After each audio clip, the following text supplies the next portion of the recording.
You know how when you really know a move, you barely have to think about it, or really you don't have to think about it at all. Your body just does it for you. This program will help you to build more of that body wisdom and to cultivate it not just in moves, but in the flow between moves, in transitions, in knowing, just knowing in your body where to go next and how to get there. We are looking today at cultivating body wisdom or instinct or intuition, specifically in the context of isolations that either open or close the hip. This tiny articulation, open, close, is embedded in a great deal of vocabulary, and we are going to find it in deep knee bends, weighted twist open, weight changing twist open, unweighted twist open, both here in parallel and in a staggered stance, coming out of twist open into a knee lift, or pairing the unweighted twist open together with a twist back, weighted push, weighted twist open, and push and weighted twist open paired together with a weighted release to the diagonal back here. Push, release, push, release. Also, push and weighted twist open paired together with knee lift and with twist back. We'll also look at locks, at hip lift front, backwards tuck and release paired with knee lifts and with leg extensions, wide stance pelvic circles, sitting pelvic circles, unweighted pelvic circles, Egyptian style double drop, and undulations down here styled at the hip joint.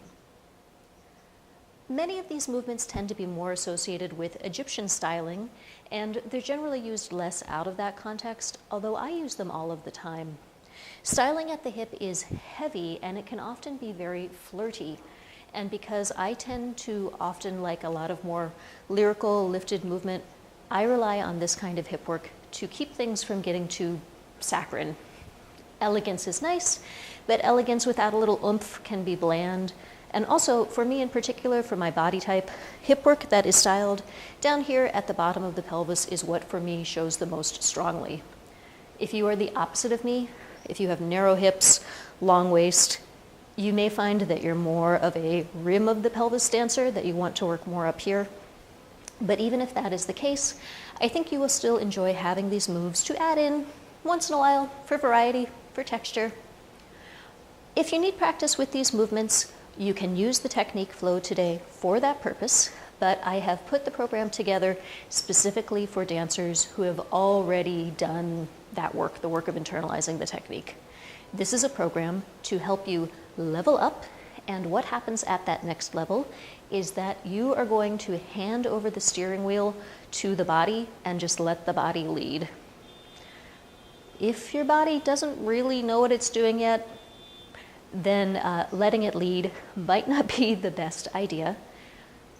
If you're still practicing, probably you should also be participating up here, remembering instructions, searching out ideas, considering options, making decisions, evaluating the cleanness of your movements, evaluating your precision. But if that work is done, then we can and we should progress. And our next step is to wire up a somatic program that will reliably deliver us straight to good dance choices in real time, on the spot, with minimal effort. To get instinctively coherent, instinctively deft, we need to train the body to recognize deep connections and to navigate through movements through these connections. For this program in particular, we're going to use purposefully sequenced repetition to build a maximally efficient somatic organizational schema around hip open and hip close. And once this body wisdom is in place, you are likely to see very dramatic, very sudden results in your strength as a performer, in confidence, in relaxation, in expressive personal style. You will gain a kind of fluency that applies to a whole movement category, so any fine-tuning done on one isolation will translate as better command of every isolation that shares the open-close articulation, and you'll be increasingly able to improvise comfortable and visually interesting pathways from one isolation into the next. The look of your dance will improve because you will have changed the way your dancing feels. You are going to unlock increasing fluidity with progressively decreasing effort.